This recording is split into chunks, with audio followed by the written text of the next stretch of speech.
Good morning class. Good morning class.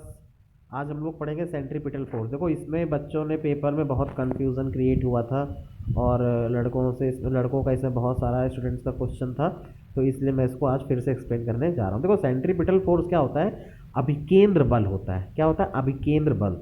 We have learn in the previous chapter that a body moving in circular path, अगर कोई भी body circular path में move कर रही है at a constant speed is changing its direction continuously. ये आपने पढ़ा है यूनिफॉर्म सर्कुलर मोशन में। जो सब्सटेंस है या जो पार्टिकल है उसकी डायरेक्शन सभी जगहों पर, एवरी पॉइंट, उसकी डायरेक्शन क्या होती रहती? चेंज होती रहती। मैंने बहुत बार इसको एक्सप्लेन कर दिया है, ठीक है। Continuously since the direction is changing, चूंकि डायरेक्शन क्या हो रही है? बदल रही है। द वेलोसिटी इज चेंजिंग, तो उसकी वेलोसिटी भी क्या हो रही है? चेंज हो रही है। And the body is accelerating, और बॉडी एक्सीलरेट हो रही है। भाई जब वेलोसिटी चेंज होगी तभी तो आप उसको एक्सीलरेशन कहोगे। क्यों? क्योंकि एक्सीलरेशन का फार्मूला पढ़ा है, change in velocity upon time interval. For acceleration अब फोर्स इज रिक्वायर्ड। एक्सीलरेशन के लिए क्या जरूरी है?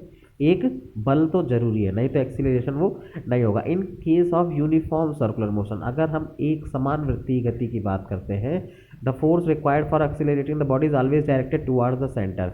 जो फोर्स होता है वो कहाँ से मिलता है?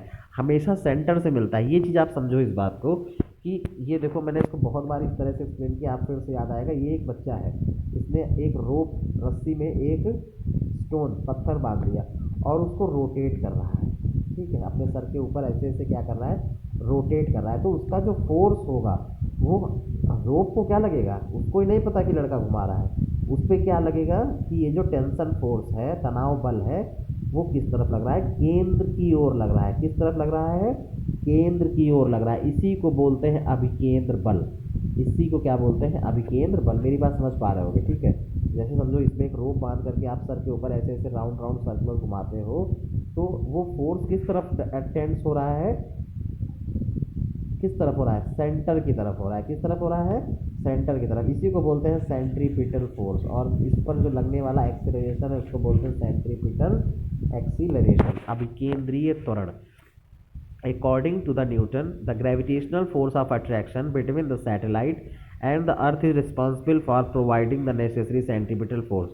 Gravitational force उसको क्या प्रोवाइड करता है? सेंट्रीपिटल फोर्स, अभिकेंद्र बल, जिसके कारण कोई भी सैटेलाइट अर्थ के राउंड क्या करती है? रोटेट होती रहती है। सेंट्रीपिटल फोर्स के कारण। देता कौन है? उसका कारक कौन है? कॉज क्या है? वो है ग्रेविटेशन फोर्स। वो क्या है? ग्रेविटेशन फोर्स, ठीक है। But how could Newton find the inverse square law? देखो ये इनवर्स स्क्वायर लॉ है, कैसे है? And the proportionality of the product of masses. ये कहते हैं कि अगर दूरी, देखो F is inversely proportional to distance between the particle, अगर डिस्टेंस का स्क्वायर ज़्यादा होता जाएगा तो फोर्स ऑटोमेटिक क्या होता जाएगा? कम होता जाएगा। तो समझो अगर किसी भी दो पार्टिकल के बीच में डिस्टेंस ज़्यादा होगी तो फोर्स क्या उनमें ज़्यादा लगेगा? नहीं, कम होता जाएगा। और डिस्टेंस बढ़ेगी, फोर्स और कम होता जाएगा, ठीक है। अब देखो इसको कैसे किया। देखो at the time of Newton it was known that the body moving in a circular motion we has a centripetal acceleration. कोई भी बॉडी मूव कर रही है, ये देखिए एक ही बॉडी है, मूव करते, ये जगह जगह पर इसका वेलोसिटी दिखाया गया है, ठीक है। ये यहाँ, ये यहाँ, ये इस तरफ, ये इस तरफ। तो अब देखो ये मूव कर रही है तो इसमें क्या होगा? एक्सीलरेशन होगा। और ऑब्वियस सी बात है फोर्स किस तरफ टेंड होगा? जो कि एक्सर्ट होगा अंदर की तरफ। देखो सबका डायरेक्शन इस तरफ है, ये देखिए, ठीक है। तो इसका क्या मतलब हुआ कहने का? एक मिनट, हाँ। तो अब क्या है? मास ऑफ अ बॉडी, हमने मास सपोज कर लिया, उसका मास क्या है? एम है। तो सेंट्रीपिटल फोर्स क्या हो जाएगा? एफ बराबर एम ए होता है according to the second law of Newton. A क्या है? V square upon r. V square, a मतलब एक्सीलरेशन क्या है? V square upon r. तो फार्मूला क्या बन गया? F is equal to m v square upon r, equation number 1, ठीक है। फिर आल्सो फॉर सर्कुलर मोशन, अब देखो सर्कुलर मोशन क्या होगा? वेलोसिटी क्या होगी? 2 pi r upon t. 2 pi r क्या होगी? कैसे हुई? देखो बेटा ये इस तरीके से हुई। ये पूरा वृत्तीय परिधि क्या होती है? सरकमफेरेंस क्या होता है? 2 पाई आर। क्या होता है? 2 पाई आर। और वेलोसिटी क्या होगी? अपॉन टाइम इंटरवल, जितना टाइम मिलेगा उसी को बोलते हैं वेलोसिटी। तो वी बराबर 2 pi r upon 2 pi r upon t. तो में ये आ गया होगा। तो आया v, देखो v की वैल्यू पुट कर दिया, तो f बराबर m अपॉन r 2πr/t का स्क्वायर कर दोगे, is equal to the formula क्या बनेगा 4π² mr अपॉन टी स्क्वायर। मतलब कि बहुत इंपॉर्टेंट फार्मूला है, यही कैपलर लॉ ने एक्सप्लेन किया था। क्या है कि टी स्क्वायर जो उसकी टाइम इंटरवल होता है, टाइम पीरियड होता है, वो रेडियस के रेडियस की थर्ड पावर के डायरेक्टली प्रोपोर्शनल होती है क्या, टाइम पीरियड की सेकेंड पावर के, यानी T square is equal to KR3। ये कहाँ से आया, डायरेक्टली प्रोपोर्शनल का साइन जब रिमूव किया तो एक कांस्टेंट ऐड होता है, दैट इज इक्वल टू के क्या है यहाँ पे, प्रोपोर्शनैलिटी कांस्टेंट। अब देखिए f बराबर क्या आ गया 4, इतना आपको पढ़ने की जरूरत है नहीं, इसका कोई यूज़ नहीं है, ये एक्स्ट्रा दिया हुआ फिर भी मैं बता दे रहा हूँ। तो f बराबर क्या हो गया 4π² upon KR³ is equal to 4π² upon m। ये सॉल्व कर लोगे तो आ जाएगा। कैसे आया है 4π² mr, देखो r से r एक पावर क्या हुई है, कैंसिल आउट हो गई, इसलिए यहाँ पे r² आ गया, इसीलिए यहाँ पे क्या आ गया है r²। ठीक है, तो f ये बताना था कि इनवर्स स्क्वायर ला क्या आ रहा है, यहाँ से ही आया है कि force is directly inversely proportional to r²।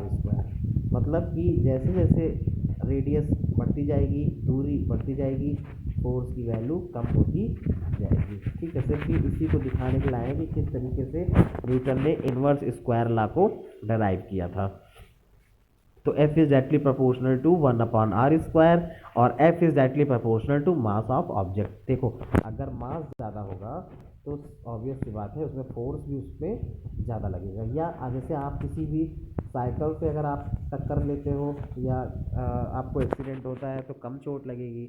In case of car bus and truck, अगर कार बस से टक्कर लेते हो तो आपको फोर्स ज़्यादा लगेगा। ठीक है, तो मास के ये डायरेक्टली प्रोपोर्शनल होता है। अब क्या है acceleration due to gravity, gravity के थ्रू क्या हो रहा है एक्सीलरेशन। देखो acceleration of a body due to the attraction of the अर्थ।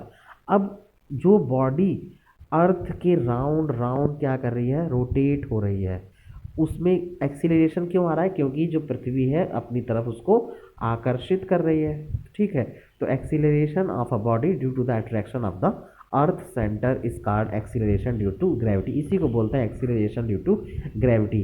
समझ रहे हो ना, जैसे मैं कहूँ कि ये एक सपोज कर लो एक रूफ है, छत है, और आप इस पे खड़े हुए हो, ये अर्थ की सरफेस है, यहाँ से आपने फेंका कोई चीज़ तो वो उसकी स्पीड क्या होती जाएगी, ऑटोमेटिक बढ़ती जाएगी। जैसे जितना ज़्यादा डिस्टेंस होगी उस हिसाब से ये इंक्रीज होती जाएगी, यानी कि एक्सीलरेशन इंक्रीज होता जाएगा। क्यों, क्योंकि पृथ्वी उसको अपनी तरफ आकर्षित कर रही है, ग्रेविटी लगा रही, फोर्स लगा रही है, फोर्स लगा रही तो एक्सीलरेशन होता जाएगा। ठीक है, तो फार्मूला क्या बना, ये देखिए वही चीज़ लिखा हुआ है, if you drop a body of mass m from a height h, अगर h हाइट से किसी बॉडी को ड्रॉप करते हैं टू द सरफेस तो इसकी स्पीड क्या होती जाएगी, इंक्रीज होती जाएगी।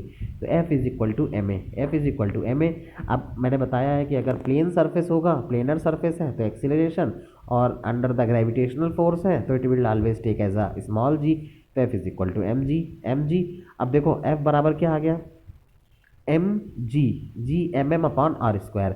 ये आप समझो कहाँ से आया, f बराबर g/m/r²। क्यों, क्योंकि ग्रेविटेशनल फोर्स है तो अर्थ अट्रैक्ट कर रही है, m मतलब mass of earth, small m मतलब मास ऑफ ऑब्जेक्ट, तो g/m/r²। और ये मैंने आपको डराइव भी किया था, ये कहाँ से आएगा, f यहाँ पे W की तरीके से वर्क करेगा। ठीक है, F बराबर ma होता तो ma है, लेकिन a होता है जब प्लेनर मोशन करते हैं, और g क्या है ग्रेविटेशनल मोशन करते हैं। तो F की जगह पे रख दिया, m होना चाहिए था ma, लेकिन जब ग्रेविटी के अंदर कर रहे हैं तो mg हो जाएगा, mg is equal to gm/r²। अब देखो बेटा g यहाँ से m क्या हो जाएगा, कैंसिल आउट, ये m कैंसिल आउट हो जाएगा, तो आ जाएगा g is equal to gm/r²। g is equal to gm/r²। बहुत इंपॉर्टेंट फार्मूला है, इसको आप लोग ज़रूर से ज़रूर ध्यान रखिएगा और लर्न कीजिएगा। ठीक है, अब यहाँ से आप वैल्यू फाइंड आउट कर सकते हो स्मॉल g की, क्यों 9.8 आती, देखो g की वैल्यू पुट कर दिया 6.67 × 10⁻11। क्या है ये, ग्रेविटेशनल कांस्टेंट है, ग्रेविटेशनल कांस्टेंट है, इसकी वैल्यू कहीं पर भी चेंज नहीं होगी ऑल ओवर यूनिवर्स, ये इसीलिए इसको बोलते हैं यूनिवर्सल। यूनिवर्सल मतलब जो एक समान शाश्वत रहेगी। और m मतलब मास ऑफ अर्थ, वो क्या हो जाएगा 6 × 10⁻24 kg। r क्या है, मास ऑफ रेडियस, वो क्या, वो सॉरी मास ऑफ रेडियस नहीं, रेडियस ऑफ अर्थ, तो वो क्या होता है 6.4 × 10⁶ स्क्वायर है, तो स्क्वायर लगा दिया। सॉल्व करोगे तो 9.8 मीटर पर सेकेंड स्क्वायर ग्रेविटेशनल की वैल्यू आ जाती है। अब इसको आप किसी भी प्लेनेट पे यूज़ कर लो।